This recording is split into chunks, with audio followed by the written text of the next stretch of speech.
She stared down addiction, trauma, and the masks we wear to survive, and came out the other side with a superpower.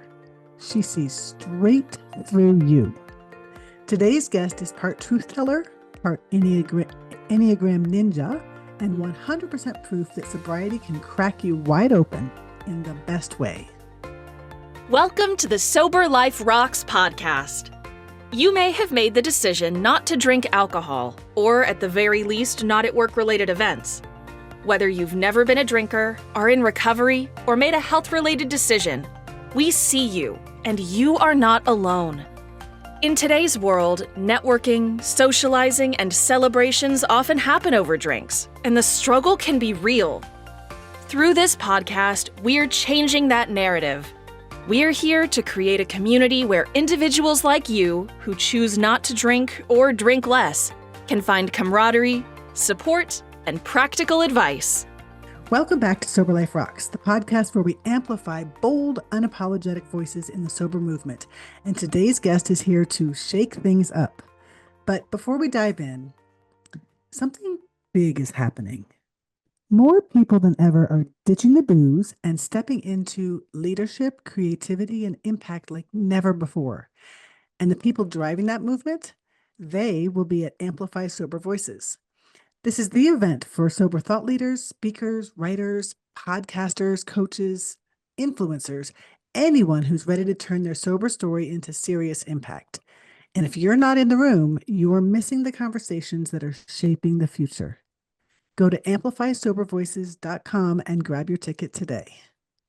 Now, my guest today is the one and the only Tracy O'Malley. She's a globally recognized Enneagram expert, leadership authority, podcast host, and walking BS detector. She's coached C-suite executives at companies like Google and Amazon, built multi-million-dollar teams, and hosted over 400 episodes of a top-ranked podcast. But behind all that firepower is a story of radical transformation. And that's what we're going to talk to Tracy about today. Tracy, welcome to the program. Oh, so honored to be here. Honestly, like none of what you just said was possible without one really radical decision that scared the shit out of me. So, like, I'm excited to share with everyone. Well, let's dig in. Like, I know you a little bit from having done my research, but I would Yeah. love to kind of hear your story. Like, what role did alcohol play in your life growing up? And then Yeah. how did it go from there? Well, if you could have any indicator of what this might look like, look at my last name, right? Like O'Malley, Irish.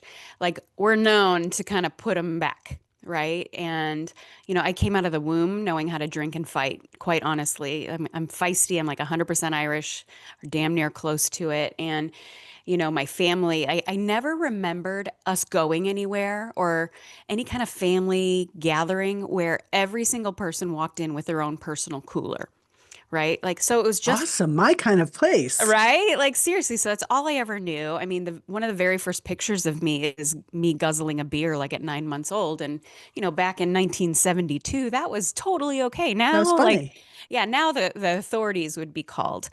And we're a very passionate bunch. And I loved that. And with that passion, although it was very loving and loyal and welcoming, you never knew which passion you were going to get. And on the other side, especially once, you pour the liquid kerosene on multiple different intense personalities, like a shit show could erupt at any given moment. And my role in the family was like the referee, whether it was in my own personal home or the extended family kind of situation. And, growing up with my own active alcoholic in my family, a very high functioning one, I was the one very early on that could read people.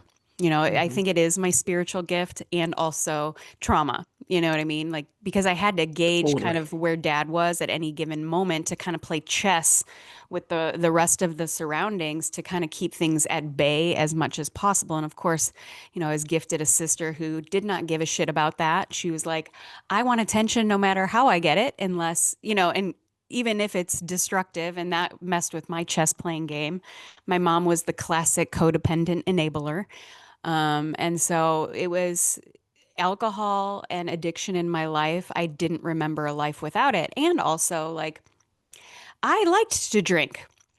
And I also said I'd never be like my dad, right? Like I would never be that Jekyll and Hyde. And I'll never forget the first time I took a drink. Again, I was born in 1972, so that makes me 53 years old. And back in the 80s, everybody was drinking like wine coolers and Zima and things like that. And my first experience was with Southern Comfort. Ooh. And of course, I knew at that moment I didn't do it like everybody else. I was different and not necessarily in a good way. However, I thought it was a good way. But that first sip, I felt the instant like exhale. If you've ever cooked with a pressure cooker or like the Instapot or something like that, it's like really high intense kind of cooking, right? And you have to release the valve every once in a while to like, and you hear the psh. My first drink felt like the Instapot. And I Mhm. chased that feeling, that release, because I live in such intensity. That's how I'm naturally wired, plus the environment I grew up in. And that first drink provided that exhale that I had been searching for the first 15 years of my life. That the only thing that actually helped me with the exhale was food, sugar, up until that point. But, enter teenage years and alcohol and anger and all these other kind of destructive things that are symptoms of this lack of emotional kind of sobriety. And for the next 25 years, I would chase that Instapot first drink feeling. And, more is better, right? And we all know how that turns out. And, when you chase that first feeling, the tolerance goes up. You don't get it, whether it's something healthy, something destructive like alcohol can be. And it wasn't until I decided to get sober at the age of 40 that I realized that the alcohol, the relationships, the anger, the food, that was all just a symptom of me not knowing how to emotionally cope with any given situation. So, Mhm. I have a long, long, long lineage of drinkers, and I stopped the cycle in my own family. So it's a beautiful thing. It's amazing. Yeah. Yeah. And was there some moment where it was like, this is enough? And did any part of that moment inform what you did next? I wasn't an everyday drinker, and I was more of a social binge drinker. So, like, my dad was an everyday drinker. So that's kind of how I really rationally justified that I didn't have a problem with it. And I think there's a lot of people out there that might feel that way. And I get it. And this is your story, your inventory to take. I'm not here to take anybody's inventory. However, my kids were 14 and 15 at the time, and I started to see some of these behaviors, although they were packaged a little bit differently, kind of repeat. If you don't repair it, you repeat it, or it gets repeated, or both. And, whether it's in leadership or raising kids, they're going to do what you do, not what you say to do. Mhm. And because I didn't have emotional regulation and I wasn't modeling that necessarily for them, except through some things like that, I started to see that play out, and it scared the shit out of me because I knew where I was at 40 and them at 14 and 15. I didn't want that. And I knew if I wanted something different from them, I was going to have to do something different. But the whole roadmap that had been taught, told, and modeled for me was this of dysfunctional family addiction. And at the same time, I just turned 40 and I was divorced, sole provider, a lot of pressure coming out of a recession, working a job that I didn't love but had to pay the bills. And then all of a sudden in that summer, I got a call from my dad. I grew up in Chicago, the Midwest, and I live out here in Arizona. And I got a call, and he had just been diagnosed with cancer. And it Mm. was too far gone for anything to be done. And literally 12 days later, he died. And that kind of Mm. put things in perspective because although he was the active addict in my life, he was also the strongest, most influential person in my life. And I loved him dearly. And I had this reality check like, holy crap, like I need to turn things around. If not if not for me, but for them. And I remember kind of assessing the situation when my dad died. When people die in a dysfunctional family, a lot of stuff comes to the surface, right? For a Mhm. lot of different people. And I was almost outside of my body at my dad's funeral watching some of this. And at that time I had decided to kind of scale back drinking. And so I wasn't drinking at that time. I would then relapse about 6 weeks later. I'd gone 111 days through my dad's death, through his funeral and everything. But it was being kind of dry during that time, watching the family dynamics, saying, wow, I don't know a different way other than this. And so, about 3 months later, like I said, I had a relapse with a relationship that I was in, went to Vegas, went off the deep end, and knew that I couldn't continue to chase that one kind of drink feeling, that I needed to know how to emotionally cope and regulate myself without people, places, or things. And I Hmm. made the radical decision on my own. I walked into my boss's office and said, I am resigning. I need to go to a different environment. Although I was great at what I did, it was going to kill me. And I went home and told my kids I was checking myself into rehab. And again, they were 14 and 15 at the time. And everybody in my life at the time thought I was crazy for doing that. They all said, "You're not that bad. Like, we're way worse than you." And that was like my first, bell going off, like ding, ding, ding, ding, ding, like environment is stronger than willpower. And when they would say that to me, I'm like, I realize in your perspective, I might not have a problem, but I have really high standards for what I am modeling for my kids, and I am the rock in their life. And I am Hmm. really unstable right now in a way that I want to model for them. And so I need to learn a whole new toolbox, because the only one I know is the one that was modeled for me. And I could want something different, but I don't know something different. And so I checked myself into rehab and sat my kids down, and my son, who is more of the empath of the family, and it was a fight with him that kind of brought this to a head. Like, I saw kind of the division that was happening within me and them, and he said, "I'll give you up for 30 days to have you the rest of our lives." And I said, "I don't know how it's going to be when I get back, but I know it's going to be different, and I know why it's going to be different." And so I walked into rehab with not a lot of support around me. I was ready to give up anything and anyone except my two kids. And that's exactly what happened. I walked in there, and, my therapist, she was tough as nails, thank goodness, because I'd been through 9 therapists that I could kind of manipulate and control. And she didn't miss a beat. And she was actually the one in day 2 who told me about the Enneagram. And I came into it kicking and screaming. I wanted nothing to do with it. I was like, listen, I have plenty of labels, as I just laid them all out on the table for you, Nancy. I don't need another one. And respectfully, go F yourself. And she didn't miss a beat. And she's like, my dear, this might help you get out of the box that not only you've put yourself in, but the world has also put you in. And how about you open up your mind a little bit? And I was like, well, touche. She's got a point, you know.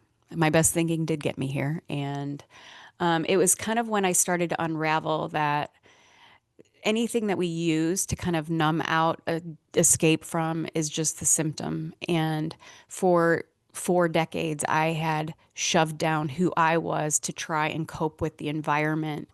And I think sobriety really exposes who we always were designed to be before life kind of kicked us in the teeth a little bit. And I didn't know how to deal with that. I had never, I'd been armored up my whole life, and the tough girl and strong girl and, F around and find out kind of girl. And all of a sudden, I was being exposed to the more vulnerable parts of who I was. And I didn't necessarily know what to do with that, alongside grieving, my dad, grieving all these relationships and friendships that I'd built up based on, this armored up protective girl of who I am, and looking at my two kids like, how am I going to know the way, go the way, and show the way for these two beautiful gifts that I was given in a way where I earn credibility and trust and empower them to be their very best when I wasn't doing that. And so that's kind of where it all started over 13 years ago, kind of in this excavation process of who the hell am I really without the passion, the stories, the lineage, the Irish pride, all of those things. And it really stripped me down to the foundation and took my life to ground zero in all the best ways. It was scary as Mm. shit, though. Very scary.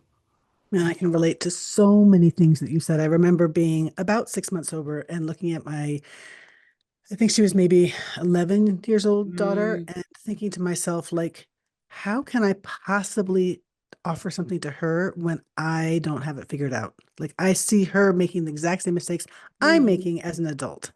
And so same thing, like, just what do I have to do to get better, to I'm offer something valuable? I'm curious for you because I thought being the strong, tough, stoic, like can't break me kind of mom was doing them a favor because they would feel safe and all the things. And it was in those early days of sobriety that I realized that although my intention was good in doing that, I was doing them a disservice and robbing them of their own confidence because they would obviously be feeling things whether they were conscious of it or not. You know, growing up in a household with addiction, you have your thumb on the pulse at all times, right?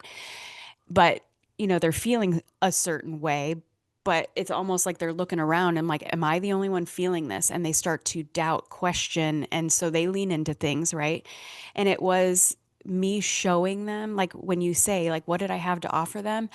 I realized very quickly it was my vulnerability. It was my process without the burdening of that of them, burdening them of that, but also like knowing the way, going the way, and showing the way. It was the greatest gift I ever gave them, was showing them the more human, like I don't have this all figured out parts of me, and letting them see my process through hard things, through grief, through deciding to walk away from many members of my family, deciding to walk away from a career and friendships in real time.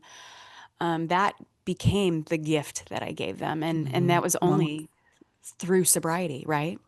1000%. I mean, in my family of origin, like you just didn't talk about the elephants in the room. Never. And so one of the big things for me in my early sober journey, and really all the way since then, is to be a truth teller Me and to too. just say when things are hard or confusing or wow, that was really upsetting. They did not behave well there, did they? Like just Mhm. all the things because nobody ever said the truth to me.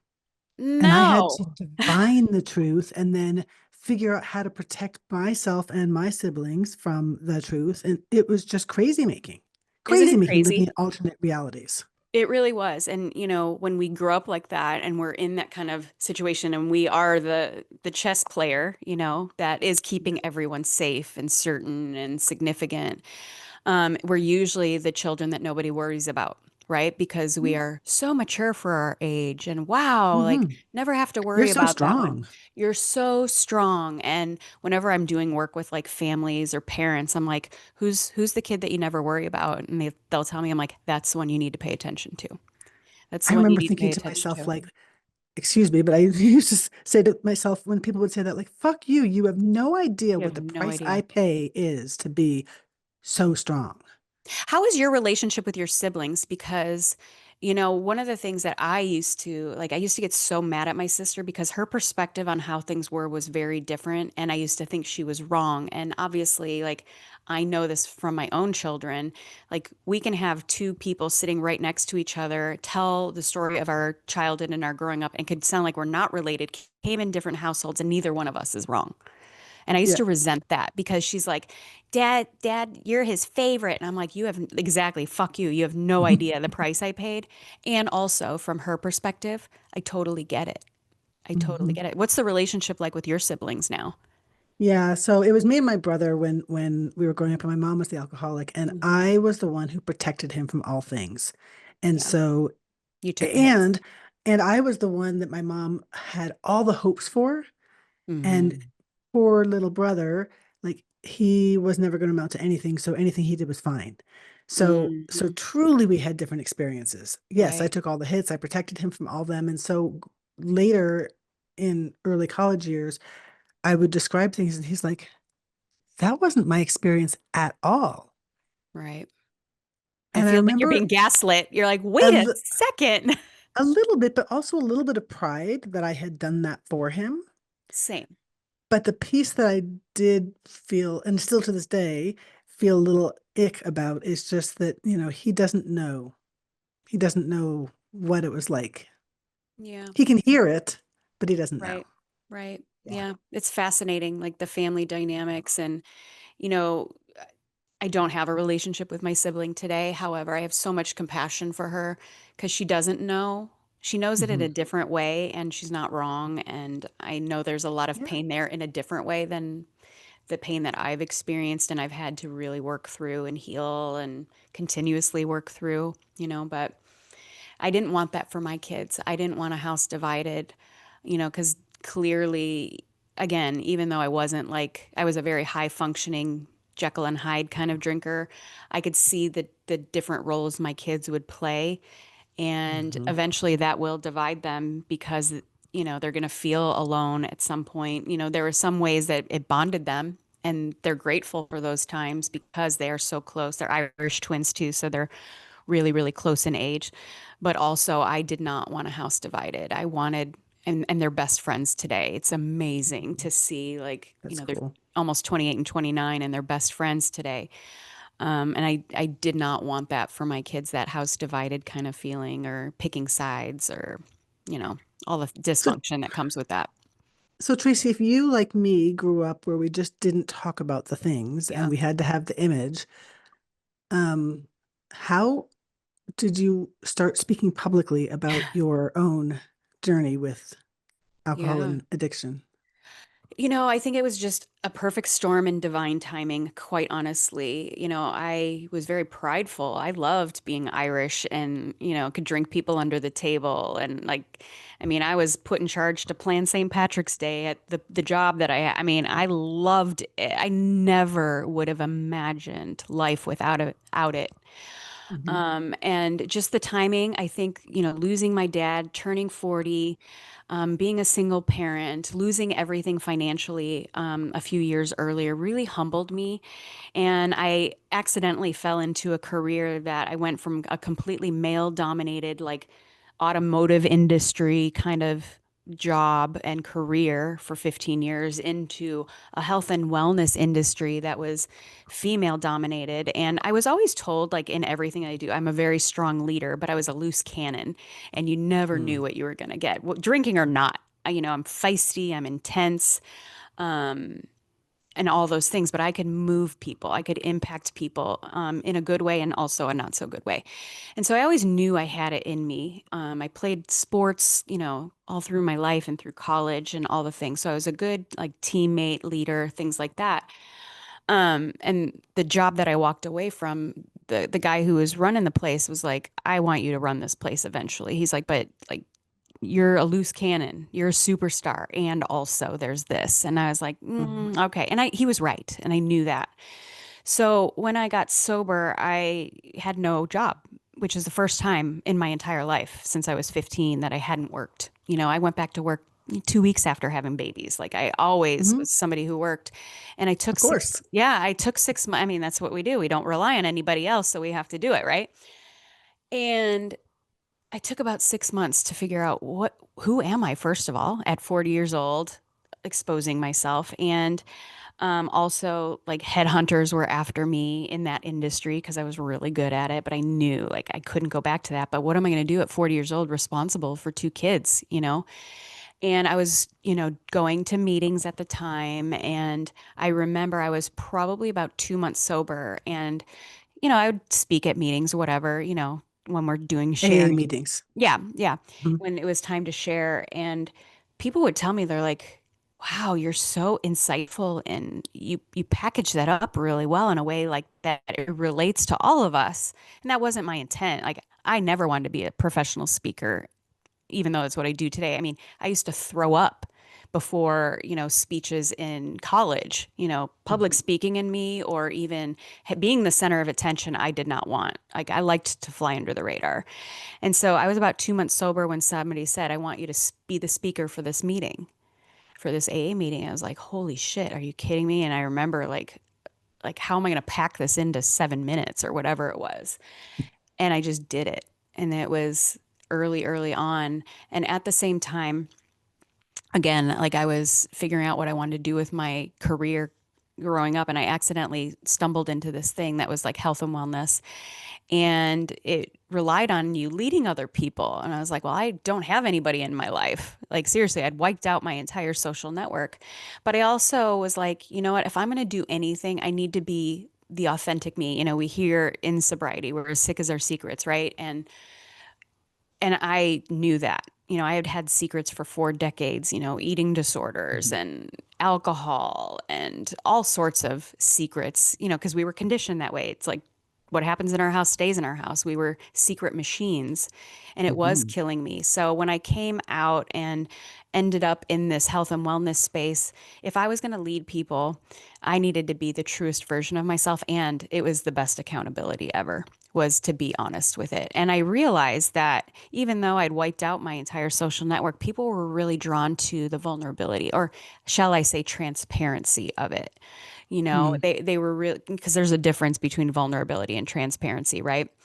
And I was really transparent, and people would say, "Oh my gosh, you're so inspiring, like you're so brave." And my ego, of course, liked that, but I was like, "Well, I'm still figuring this out." Like I just know that if I don't talk about it, they could go really south for me. And more importantly, as the statistics aren't great for those of us that recover. The statistics for those of us that stay sober aren't good. And when I Hmm. was in day 2 in rehab, Nancy, my therapist, told me the statistics that it was like 2% of you that were going to stay sober. And I looked around the room, and the very first words I said to anybody was, I apologize to all of you now because you're not going to make it, because I am the 2%. I am the 2%. And I was You said it right. out loud. I did. Like, I mean, but it was like I was letting the universe and God know, like, I am in this. I promised my kids, like, I was going to do this differently than had been taught, told, and modeled for me and them. And so that 2% thing, I really held firm to it. And so I wanted to be the 2% that people saw, because it is such a grim thing. People don't recover all the time. People die in this journey. And I was mad that I didn't see more stories of hope for Mhm. recovery and the beauty that it's messy as fuck and all the things, right? But on the other side of it, even through the messy, we do recover. And people needed to Mhm. see that, because that was certainly not modeled for me. It wasn't talked about in my circles, in my lineage. And I wanted to be a trailblazer for those that were struggling, to see that, like, there is hope. There is hope. And that's why I did it. A, accountability, and B, like, we need more stories of people that have a situation and a circumstance where it's safe to share it, and I Mhm. recognize that people keep their anonymity for many reasons. And it was just a perfect storm of, like, it's the safest time now than ever for me to be me and share it. Now, Mhm. the people in my family, of course, at the beginning, you're like, that's good for you, good for you. But the deeper I got into recovery, and, we unpack kind of how we got here. This wasn't just Tracy liked whiskey. This was a lifetime of dysfunction within a family unit. And of course, the more I spoke, the more people took offense to it, at least in some of my closer circles, my closest friends, my family. But I knew that I was going to blaze a trail for those that maybe needed some hope. And in the health and wellness space that I was in, like, if I'm not speaking my full wellness practices, like, how do people Mhm. know? Like, if they want to model what I'm doing and how I'm living, this is just a part of who I am. I'm not saying you have to do it, but, like, what you're attracted to right now has everything to do with that. Mhm. And so Wow, that's how I that's ended up talking amazing. about it. Yeah, that's how I ended up talking about it. And I remember the first time that I was speaking in front of a stage. I had just hit 18 months. It was on my 18-month sober date. And I was doing really, really well in my career. And I was speaking in front of 2,000 people. And I stepped off the stage, and I had about 3 people walk up to me, when I walked off the stage, and they handed me their sober chips. One was Mhm. 20 years, one was 17 years. And I can't remember what the other one was, but they're like, please, we're anonymous, but keep sharing your experience, strength, and hope, because you're creating a movement of what real wellness looks like, mind, body, and spirit. So, Mhm. like, I was like, okay, I'm going to be this voice. And, even though in my business today I don't lead with that, I talk about it. It's part of who I am. It's like everything great in my life is because of that. The way I am as a Mhm. mother, as a partner, as a friend, as an entrepreneur, as a coach, and a mentor for many, everything that I'm great is because of that decision and my commitment to it. So I'm honored to blaze that trail for others that maybe aren't in a circumstance where they can share it as publicly as I do today. Yeah, that's amazing. I mean, times are changing, thank They are. God. I know. How And crazy is that? I feel like the more people like you showing up and speaking up, the more we're normalizing and the more we're getting some of the stigma removed. Because when I got sober 20 years ago, girl, the stigma was real. Yeah, So 13 years yeah, ago, it it was still tough. was too. It was like, oh, yeah, you're Yeah. looked at. And, when people had asked me, why Damaged don't you goods. drink? Yeah, damaged goods. And now, like, I don't make it weird. Like, when people are like, are you going to have something to drink? Like, people who don't know me. I'm Mhm. like, no, no, no. They retired my jersey. I was a professional. And they look at me, they're like, oh, okay. I'm like, yeah. I'm like, I was really good at it. So they retired my jersey. It's up in the rafters. So, yeah, That's cute. That's really cute. yeah. So I want to ask you a couple more questions. One is, now you have this amazing career and Mm-hmm. you do these things that people only dream of doing. Mm-hmm. What still scares you today? Oh, God, what still scares me today is vulnerability. Like I said, there's a difference between transparency and vulnerability. And I never really understood this because I would speak and share, and people would be like, you're so vulnerable. And I'm like, yeah, I totally am. And it's like, actually, I'm not. I'm very transparent. Vulnerability is sharing when there's a big risk involved. And me being transparent is storytelling, right? It's like, I already made Mhm. it through. I already figured it out. I don't need you. I don't take any judgment that you might have about that to heart. But vulnerability and relying on people um, to help me with my mission specifically. I do have a great career and I know like I'm here to impact more. And I've always been a lone wolf. A lot of that is growing up the way that I grew up. A lot of it is, how I'm naturally wired and letting people help me without it being a transaction and Mhm. trusting that they can hold that kind of space when I do get intense and feel vulnerable, because when I feel vulnerable, like I push people away, I can get a little intense, not mean by any means, but just intense, and that intensity is a lot. It's like putting your hand on a fire. So really letting people help me in real time when I'm feeling like I suck at something, that they're Mhm. going to see the parts of me that I'm not strong at, because I'm very Let me well let me ask you regarded. this. Yeah. I can tell people like I have some problem in my head and I work it and I think about it and I move all the things in Yeah. my head and I get the plan and I finally figure it out. Then I can go to my friends and family and be like, wow, I had this problem and it was like eating me alive, but I figured out and this is what I'm going to do. Right? That's easy for me. That's transparency. Yeah. But my Totally easy. husband called me out and he's like, how come you don't let me in on the part before you come up with the plan? Bingo. I'm like, what? Yeah. That's a thing? I didn't even know that was a thing. And so that's what I've been Me working on either. literally for like the past 10 years is just Yep. bringing to him first and even maybe somebody else, like, I don't know what I'm going to do. Right. And then stop the sentence. Growing up the way that we grew up, I mean, think about it. And I know many listening right now have this experience. Like the very people that were supposed to guide us, protect us, and nurture us couldn't, by Mhm. choice, by addiction, by whatever, by their own, growing upness. I can look at my Mhm. parents and know exactly why things were the way they were. It's very clear. And they did do the best they can. And they did do a shitty job, right? And they chose not to, learn a new way. And okay, right? And so it's no surprise that it would be very scary for you and I to, in real Mhm. time, bring something to the surface. Because if we even tried to as kids, like we were Oof. told, like, I'll give you something to cry about, or you're better seen than heard, or who the fuck do you think you are, Mhm. or we were completely Or you neglected and should know abandoned. better. You should know better. I didn't raise you that way. Mhm. And so, like, why would we, if the very people that we're supposed to trust fully and be the safest place for us, neglected, abandoned, abused, whatever, maybe all three, why the Mhm. fuck would we do it in real time today? Ever. Even if we Yeah. understand from the neck up that, like, yeah, of course, that makes total sense. But from the neck down, we've been running dead because we Yeah. had to shut it down, because it wasn't safe, because we felt like pieces of shit and unworthy of love, approval, acceptance.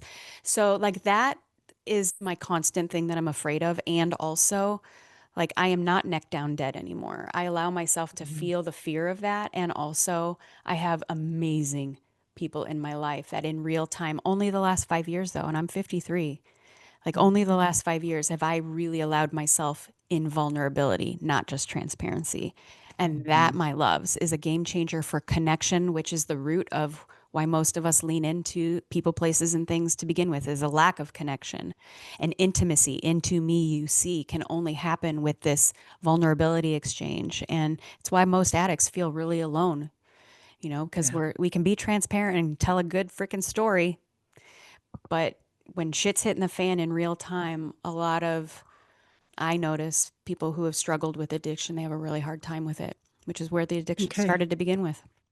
So somebody who's listening Hmm.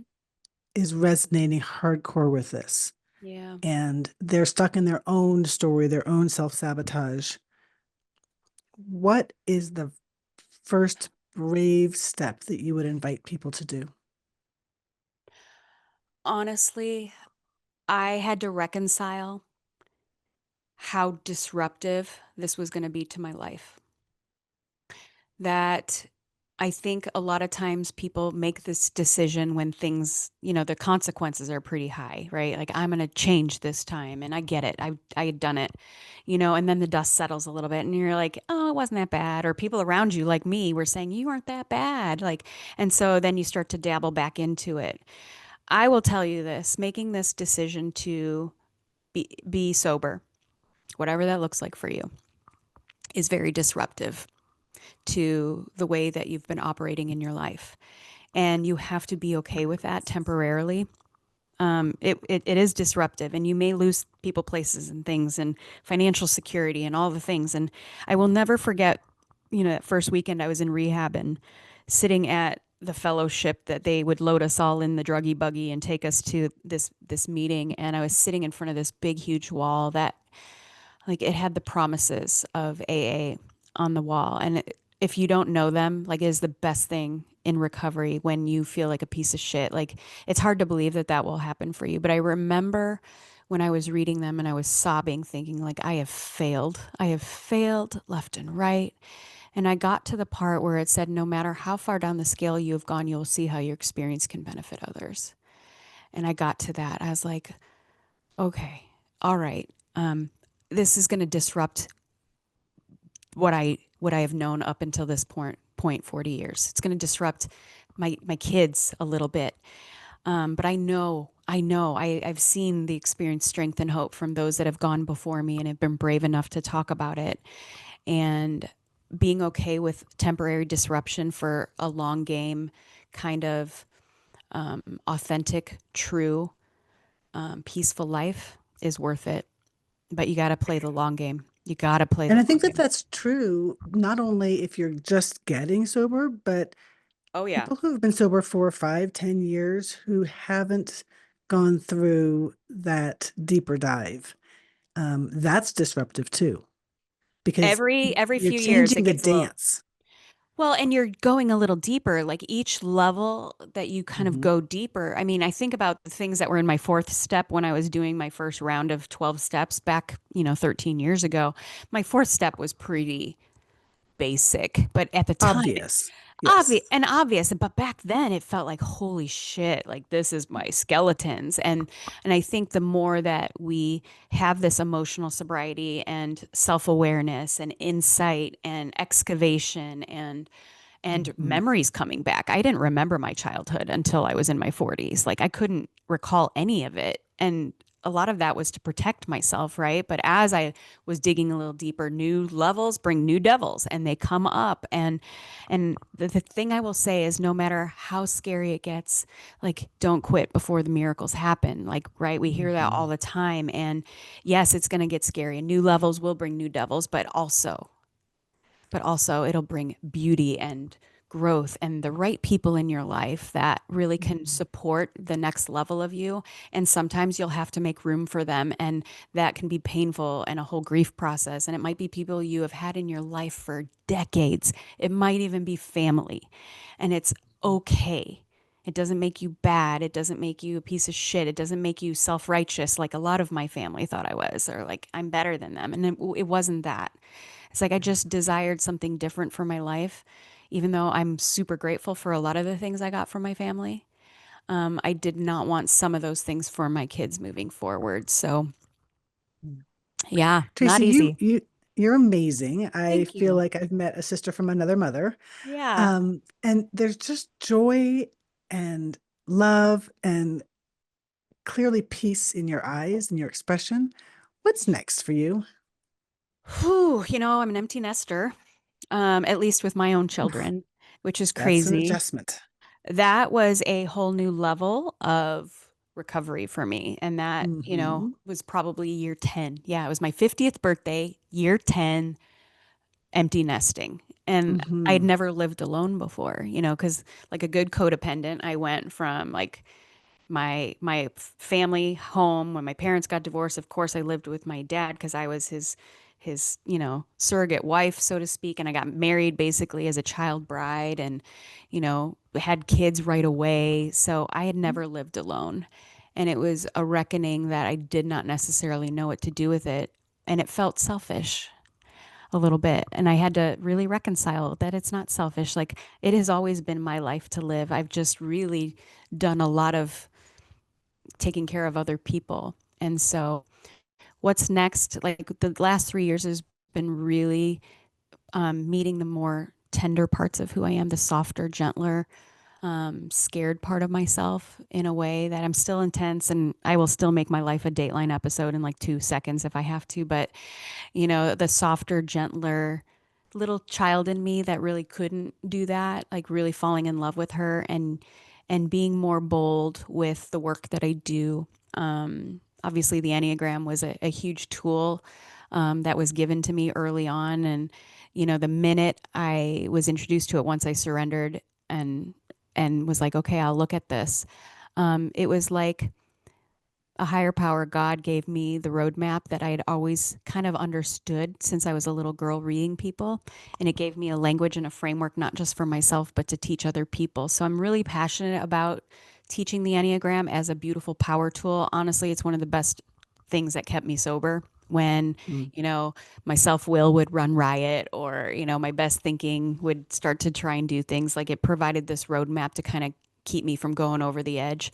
And so I've been teaching it to companies and individuals and families, and I know I'm about to go a big, bolder version of that, in that space, in leadership, in recovery, in the world. And it's scary to me because I love flying under the radar and kind of hitting people when they least expect it. And I know that the calling that's on my life is going to require me to be more front and center, which I don't love. That's very vulnerable. A target gets on my back, and growing up the way that we were taught, told, and modeled, like, who do you think you are? Mm-hmm. Right? Mm-hmm. Who do you fucking think you are? And I know who the fuck I am. And I am supposed to kind of be bold and loud and a truth teller, but not coming from a place of survival or protection or armor, but a place of experience, strength, and hope. And that's risky. But I'm here for it. And I know that I've got a lot of beautiful impact to make, and a calling on my life that I have honored up to this point, and it's time to do it at another level. Mm. Terrifying. Yay for you. Yay for me. And yay for the people that I can impact. So, Yeah. like as scary as it is, like, I remember, like, why am I doing this? It isn't for, hey, look at me. It isn't for money, even though, yes, it's my career, but it's impact. Mm-hmm. And I would have died for me 25 years ago. And I've provided and been that for the thousands of people that I've already been blessed to do. Why not make it millions? Yeah. You know? Nice. Yeah. Nice. I feel so filled up from this conversation, Mm, and in part because I think that it's not uncommon for people who've grown up in the chaos of an alcoholic household to feel as though it's not okay to be themselves, to feel like it's not okay to speak not only their truth, but just truth. And one of the things that we really try to focus on in this podcast is owning our own journey and owning our own truth and loving the mess along the way, as hmm opposed to having shame or stigma or anything else. And thank you for coming on and just role modeling mm. that in such a beautiful, beautiful way. It's my pleasure, honestly. Like, what you're doing, like, the more that we can bring awareness to how much sober life does rock, it really, really does. It is messy. It is uncertain at times. It's scary as fuck. And it's the best thing I've ever done. I broke generational shit that went on many, many, many generations before me on my watch. And it is the greatest success I've ever had in breaking it is because of sobriety. So the more that we can, share these stories and maybe say the thing that one person needs to hear on any given day, then I'm happy to do it. So thanks for having me on. Absolutely. I mean, oof, if this conversation has moved you like it's moved me, do me a favor, leave a review or share this episode so that somebody else can experience the power of owning their truth. And if you're ready to show up deeper in your story, to become part of this movement of brave leaders or people who are willing to speak out and speak up, join us, please, at Amplify Sober Voices. It's a thought leader conference, and it's happening January 15th, 2026. You can get all the details at amplifysobervoices.com.